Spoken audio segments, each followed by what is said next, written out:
Hello! Magandang gabi, mga kasari-sarites ko dyan. Kamusta po ang inyong maghapon, ha? Kamusta ang benta ninyo, ha? Dito sa akin ay okay lang naman. Ito, gabing-gabi na, pero tiyaga pa rin. Sayang pa rin kasi yung customer na bibili pa. Ha? Kayo ba? Ano ang inyong ginagawa para makabawas kayo ng gastusin sa inyong tindahan, ha? Baka itong iba nating kakilala, ganito ang ginagawa. O baka yung iba, alam na ang ganitong style. Pero sa mga baguhan pa lang na nagtitinda, sa mga gusto pa lang matuto ng mga tricks, o yung wala pang tindahan pero gusto nang matuto ng mga style ng mga may tindahan na maaring makatulong sa kanila pag gusto na nilang magkaroon ng negosyo, pakinggan ninyo ito. So ano ba ito? Siyempre, kapag ikaw ay may tindahan, maraming bibili sa'yo, kailangan mo ng mga lagayan, plastic. Siyempre, ikaw ang magpo-provide nun. Bagamat uso na ngayon yung eco bag, pero sa atin, mga sari-sari store, so hindi pa rin maiiwasan yung mga plastic labo na yan. So ako, ang ginagawa ko, pagpupunta ako ng palengke, di ba may binibili ka, may ilalagayan sila doon sa mga plastic, yung mga pinamili mo. Ako, pag maganda pa yung plastic, iniipon ko yan. Nilalagay ko sa isang 1.5 na wala ng laman, ha. Doon ko yan nilalagay para pag may bumili sa akin, yung plastic na yun na galing sa aking pinamili na malinis pa naman, yun ang aking ginagamit. Kasi kung bibili pa ako ng panibagong plastic labo, dito sa amin 20 pesos na kaagad ang isang roll nun. O sayang pa yun, di ba? Makakabili pa sana yun ng iba pang mga item na pwede kong ibenta. So, ganun po ako magtipid, mga kasari-sari. Ito pa, dito sa amin, kapag may mga barya ka, dahil mahirap ang coins ngayon, pag nakapag-ipon ka ng mga 500 or 1,000, pwede mo siyang papalitan, ipabubuo mo siya doon sa tindahan ng mga itlog. So yun, pag dinala mo yung barya doon, may libre kang itlog, ha? Pag 500, 3 itlog ang libre doon. Magkano na kagad ang itlog? Pag ibibenta mo yun, nasa 9 pesos na. O, di ang 500 mo. Pag bininta mo yung itlog, di may 27 pesos ka na. O, di ba? O, saan mo pa yun hahanapin, di ba?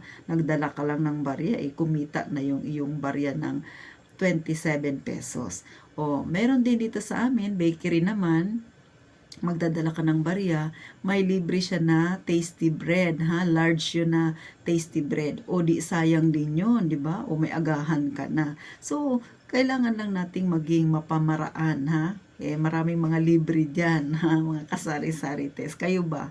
Ganyan ba kayo? Ako ganun. Kasi para sa akin, ang piso ay napakahalaga, lalo na sa maliit na tindahan. Lalo na sa akin, sa totoo lang. Ako lang mag-isa dito sa aking tindahan. So, kapag may libre akong tasty bread, ha?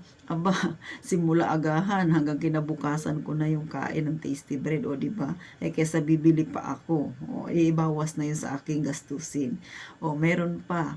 May tindahan din dito sa amin na pag magdadala ka ng barya, may libre silang SIM card, ha? Bago yun. So, syempre, ako nagtitinda rin ako ng SIM card. So, magkano ang SIM card ngayon? 45 yung Globe, o di ba?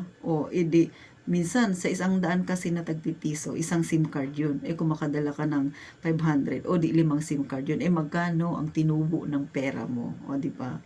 So kayo mga kasari-sarites, minsan kailangan lang natin magtanong-tanong sa ating mga kakilala. Sa totoo lang, ako hindi ko rin yan dati alam nung nagsisimula pa lang ako.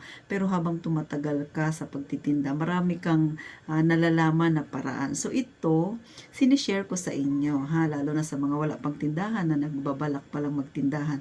Abay, ngayon pa lang, tanong-tanong na kayo sa mga kakilala ninyong tindahan, ha, kasi magiging malaking pakinabang yan sa inyo, sa mga may gustong magkaroon ng tindahan. At saka sa mga may tindahan na rin, sa mga nakakaalam na ng mga ganitong style. O di ba maganda siya kasi nababawasan yung ating gastos. Ang hirap-hirap ng buhay ngayon. Para sa akin, okay yung mga ganitong pamamaraan, ha.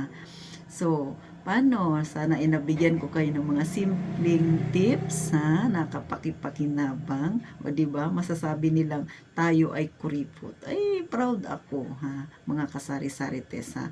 Kasi syempre sa buhay natin ngayon, ang hirap talaga ng pera ha. So kailangan nating magtipid. So, meron na tayong magagamit na hindi natin kailangang magbawas ng o maggumastos pa ha. May mga pamamaraan diyan ha. So maging mapagmasid lang tayo. So, salamat po sa inyong panunood sa aking channel. Sana po ay suportahan ninyo ang aking munting channel ha, para marami pa tayong matulungan ng mga kasari-sarites natin na may maliit din na tindahan. Sa totoo lang, real talk itong aking sinasabi ha. Hindi ako nagpapayo doon sa payaman-yaman tayo kasi hindi naman ako mayaman ha. Ako'y kaparehas nyo lang din na nasa level lang ang pamumuhay. Na kapag may gustong bilhin, kailangan pang mag-ipon. Pero, sa totoo lang po, ito yung realidad ng buhay nating mga mahihirap. Ika nga, tayo yung masa. O, di ba? Tayo yung mga maliliit na tindahan na nagpipilit at lumalaban ng patas. So, salamat po, ha. Pa-subscribe na lang po sa aking YouTube channel. Ay, tatanawin ko po ito na malaking utang na loob sa inyong mga kasari-sarites ko dyan, ha. Salamat. Mag-iingat po tayong palagi.